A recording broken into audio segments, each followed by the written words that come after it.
Aussi. Euh, Tu crois en Dieu? alors voilà, du coup, on verra tu la gardes de côté. Non, t'inquiète pas, on est multitâche. Alors, tu sais qu'Einstein avait répondu à cette question, et je ne peux pas faire de meilleure réponse que lui, de Plus je toute fais de la évidence. science, plus je crois en Dieu, c'est ça? Non, moi je parle plutôt de dites-moi ce que vous appelez Dieu, je vous dirai si j'y crois. Est-ce que t'as un ami imaginaire? Quand j'étais petit, ouais. Mais maintenant, je me parle à moi-même. Comme Vincent Gigante, qui était une de mes idoles. Tu te situerais plus athée, plus déiste, non déiste? Non, moi je suis soufi. Je suis soufi et je suis sur une voie. J'ai pris le temps de faire un petit silence parce que ça veut dire quelque chose. Mais je suis sur une voie bien précise. Je m'appelle Idriss parce que mon père était fan d'Idriss Shah. Anna Absalam. Merci, tu connais un petit peu. Idriss Shah, c'était un grand maître soufi du XXe siècle qui a été attaqué toute sa vie. Toute sa vie. Le type a été le mentor de Doris Lessing, prix Nobel de littérature. Il a été le mentor de Ahmad Shah Massoud, le commandant Massoud. Le type était un maître soufi reconnu par tous les maîtres soufis, et des universitaires français ont dit qu'il n'était pas un maître soufi. Et moi, je suis sur cette voie-là. Ça, c'est mon travail, et ça, c'est ce que je fais. Donc, je vais certainement pas dire que je crois pas en Dieu. Par contre, le soufi, comme tout mystique, rejette tout ce qui réduit Dieu. Rejette tout ce qui rabaisse Dieu. Par exemple, croire que c'est un grand barbu qui lance des éclairs. Et ça, j'y crois pas. Le mot Dieu vient du grec Zeus. Le mot Dieu vient de Zeus. Et c'est pour ça que l'Occident continue. Regarde les Guignols quand ils font une marionnette de Dieu, c'est un grand barbu qui lance des éclairs. Regarde la chapelle Sixtine, c'est un grand barbu qui lance des éclairs. En anglais, c'est God. God, ça vient de Wotan, Odin. Tu sais que le W devient G, donc Wotan, Gotan, God. Wotan, Odin, c'est le dieu des éclairs. Yahvé, c'est autre chose. Yahvé, déjà, c'est une étymologie plus intéressante. Mais tu reconnais le bigot dans toute religion. Tu reconnais le bigot au fait qu'il part du principe qu'il sait qui est Dieu et qu'il sait ce qu'il veut. Tu le reconnaîtras immédiatement à ça. Pardon, regarde les croisés, Deus Vult. Le type qui arrive en disant « c'est la volonté de Dieu, je la connais, il m'a appelé hier », c'est du bigot 100% pur sucre. Et tu le détecteras comme ça. Ça, quand on est sur une voie, et tout ce qu'on appelle une voie, il faut s'en écarter comme de la peste. Qu'est-ce que tu penses de l'islam radical? Ben justement, pour moi, c'est pas de l'islam. Je vais être très honnête, ce n'est pas de l'islam. Le mot radical, d'ailleurs, n'est pas du tout bienvenu.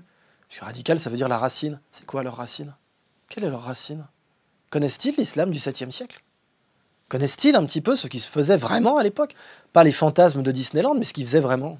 Est-ce que tu connais la 3e sourate? Alors, je ne suis pas un hafez, je ne connais pas le Coran par cœur. Mais pour moi, il faut avoir une certaine... Sourate du trône. Oui. Qu'est-ce que tu voudrais dire dessus? Non, c'est une sourate qu'on m'a offerte dans le désert blanc égyptien un jour. Moi, ma préférée, mais attends, pour revenir, moi, ma préférée, c'est la sourate Al-A'raf. Le Coran, quand je l'étudie, je suis extrêmement parcimonieux. J'y vais tout doucement. Tu sais, tu as 7 niveaux de lecture. Et je veux surtout me garder de l'arrogance qu'on peut avoir quand on maîtrise trop bien par cœur la surface, si tu veux. Quand on peut citer des passages sans avoir bien compris qu'un passage, c'est comme la surface d'un océan, il y a des fonds. Et le Coran, c'est vraiment ça. C'est la surface d'un océan. Tu peux parler de la surface, mais le vrai océanographe, il te parle de la totalité de la profondeur océanographique et de toute la courbe bathymétrique. Ça, c'est la différence entre un océanographe et un mec du Club Med. Le Coran, il ne faut pas le lire en mec du Club Med. Il faut le lire en océanographe, en étant extrêmement humble et en essayant de pénétrer le sens profond de chaque passage. En particulier son étymologie, son contexte, etc. Et s'il y a eu des siècles d'écoles d'interprétation, c'est précisément parce qu'il était admis et convenu, non seulement que le Coran a une profondeur, mais également que personne n'a le droit de l'interpréter à votre place. Vous pouvez être conseillé, mais si vous prenez une interprétation, c'est votre responsabilité. Et d'ailleurs, c'était la fameuse histoire qu'on avait dite à Abou Bakr. Je vais faire un temps de silence pour les religieux qui nous regardent. Eh bien... Tu peux faire les... Non, j'ai horreur de l'ostentation sur ce point-là. Mais je respecte, cela dit, ceux qui voudraient que je fasse ce temps de silence, donc je le fais. Mais tu prends cette fameuse histoire, on avait demandé à Abou Bakr, qu'est-ce qui est prédestiné dans la vie et qu'est-ce qui est notre libre arbitre? Et il avait répondu, lève une jambe. Alors, type lève une jambe, ça c'est ton libre arbitre. Tu as accepté de m'écouter, tu aurais pu ne pas le faire, mais tu as accepté de le faire, c'est ton libre arbitre. Lève l'autre jambe maintenant. Le type dit, je peux pas. Ah, ça, c'est la prédestination. C'est pas toi qui as choisi d'avoir 2 jambes. J'aime bien cette interprétation-là, sur le libre arbitre et sur, comment dire, les règles. Cette vie, tu sais, Elon Musk dit que cette vie est un jeu vidéo, une simulation. C'est pas si faux. Tu sais que dans le Hagakure, il y a l'idée que cette vie est un rêve. Tu le trouves chez Edgar Poe aussi. Et ce jeu vidéo, il a des règles qu'on n'a pas choisies. Ça, on peut l'appeler la prédestination. La façon dont on compose avec ces règles, je pense qu'on peut l'appeler le libre arbitre. Tes préconisations pour les politiques de contre-radicalisation? L'islam, c'est comme d'un point de vue géopolitique, c'est un petit peu comme notre flore, tu sais, notre flore commensale, notre flore naturelle. Si tu veux chasser la flore dangereuse, il faut qu'il y ait une flore saine. Et moi, je l'ai d'autant plus connu que je suis d'origine algérienne et que j'ai vu ce qui s'est passé en Algérie. C'est-à-dire, tu prends l'époque de Boumedienne, tu prends l'époque où l'Algérie décide de se la jouer communiste, plus précisément soviétique, c'est bien précis, et de mettre l'Algérie au congélateur, de fermer les zaouïas, de persécuter les maîtres soufis locaux. Tu fais ça, dès que le congélateur tombe en panne, bah, tu as une guerre civile. Et c'est ce qui s'est passé. La guerre civile n'est pas apparue en 91 en Algérie pour rien. C'était parce que le grand frère soviétique n'était plus là pour faire marcher la machine du grand froid. Et donc pour moi, la déradicalisation, eh bien... Contre-radicalisation. Oui, contre, c'est des termes un peu fashion, ne marche que si tu as un islam sain. Je me suis battu pendant 10 ans contre l'idée d'un clash des civilisations.